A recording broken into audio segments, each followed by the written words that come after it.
KG Radio.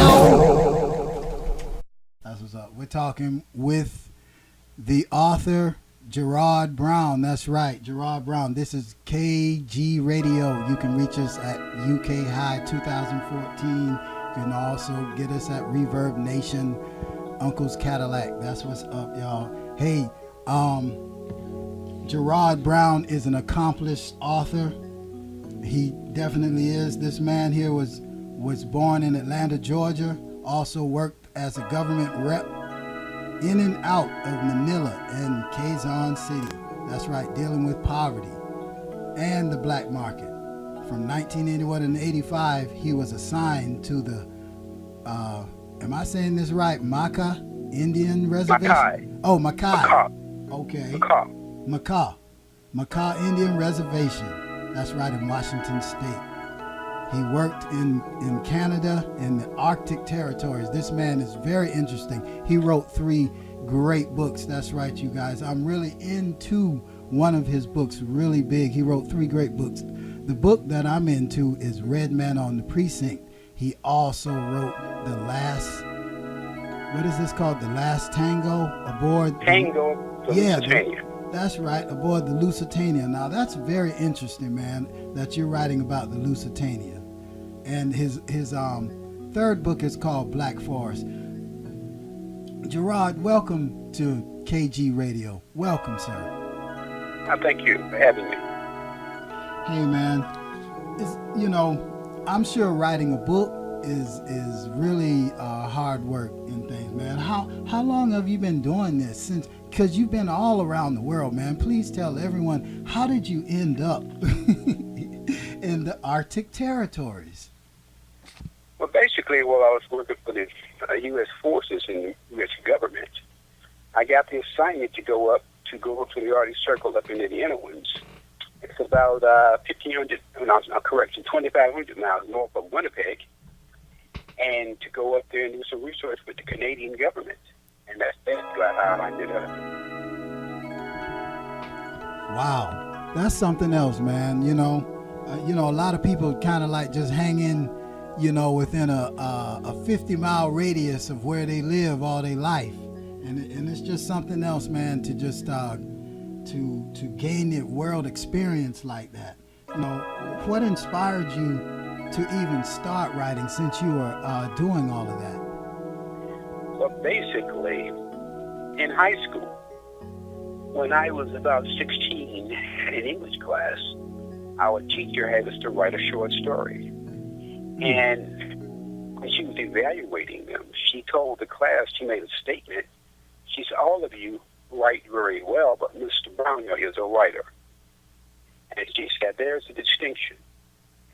And at that point, she advised me, she said, you have a great deal of talent. And I think you should keep it up and continue what you're doing.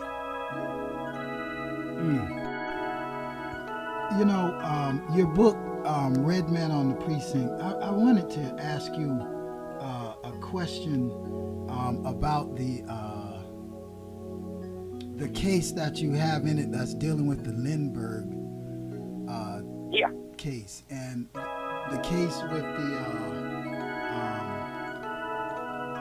the person that's on trial, the German immigrant. And do you think that he was innocent of those crimes? Well, let me say this very briefly. The Lindbergh kidnapping happens to be a trial. I've said it for 40 years. I don't think Hauptmann was guilty of anything. I think he was a victim of circumstance and the time he came up in. And you have to remember now, Germany and Hitler, all of that had just come to power in 1933. And I think Hauptmann was really a victim of circumstance. That's very interesting. That's very interesting, because I heard there was this other guy talking about a mass murderer that no one ever heard about during that time that may have been the person that kidnapped the boy. And that's just very fascinating stuff. We can talk about this all day, That's wow. But let me ask you this: how which author did anyone? Now I know you got a lot of inspiration from your worldly travels, but and everybody get his books and read his indexes and stuff like that. It tells all about Mr. Brown, and I'm telling you, it's very fascinating read. How did you? Who did you admire? What writer did you admire, and did they inspire you to do your project? James Baldwin. James Baldwin really inspired me reading his material.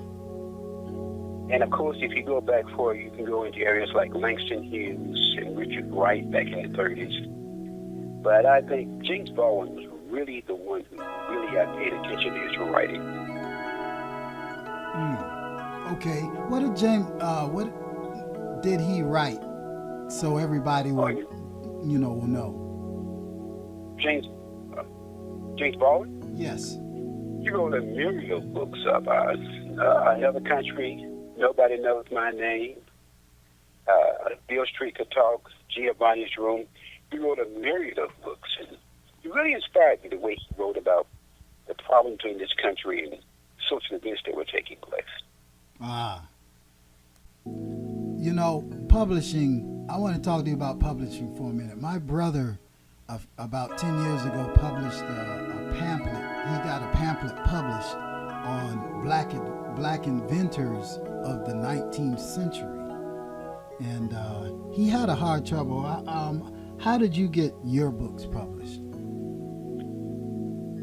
Basically, it was by luck. I had sent many manuscripts to people to review, and I got rejection slips. And honestly, I was at Atlanta Hartsfield Airport one day, and I just happened to be speaking with this lady, and she worked for a publishing company, basically. And I was talking with her, and she says, well, send me some of your material, and I can review it. And I sent her about 7 manuscripts, and she loved them. And so we went from there. It was totally by luck. Man, you're just good. That's all it is. Hey, you're listening to KG Radio. We're interviewing Gerard R. Brown, the accomplished author of 3 fantastic books. Hey, Gerard, what advice would you give in aspiring authors that are definitely trying to be like you? Well, basically, never give up. You're going to get a myriad of rejection slips, but never give up, because you never know.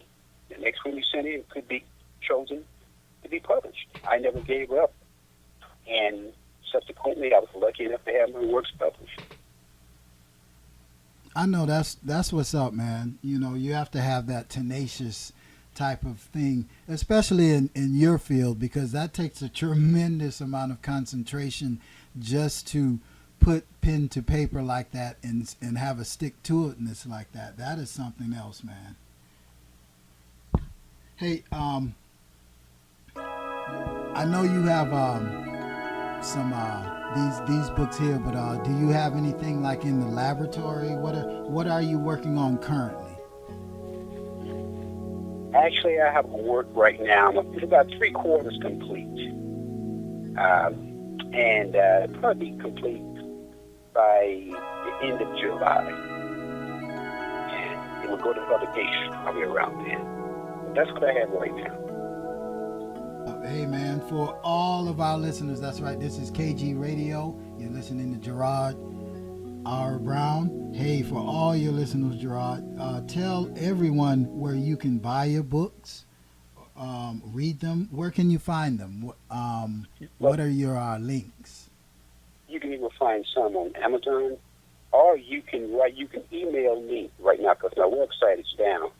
But you can email me, and my email address is Brown, that's all lowercase now, 23379 @cs.com. Tell them that one more time. That's Brown, all lowercase now, 23379 @cs.com. All right. And hey, y'all heard it right here on KG Radio. That's right. Hey, you guys, you go and get a copy of one of his books right now. I'm reading, and I like this book right now, Redman on the Precinct. It's very interesting. You guys keep it locked. Gerard, thank you very much for being on KG Radio, and we're going to look forward to seeing all three of your books hit the #1 seller. Definitely. Thank you very much. All right, man. And we will definitely keep in touch with you. Definitely. Hey, everybody out there in the literary world, this is a rising star. That's right, Gerard R. Brown. He's coming at you fast. KG Radio, the UK Hot Show of yours truly, K Jizzle. We'll be right back at you.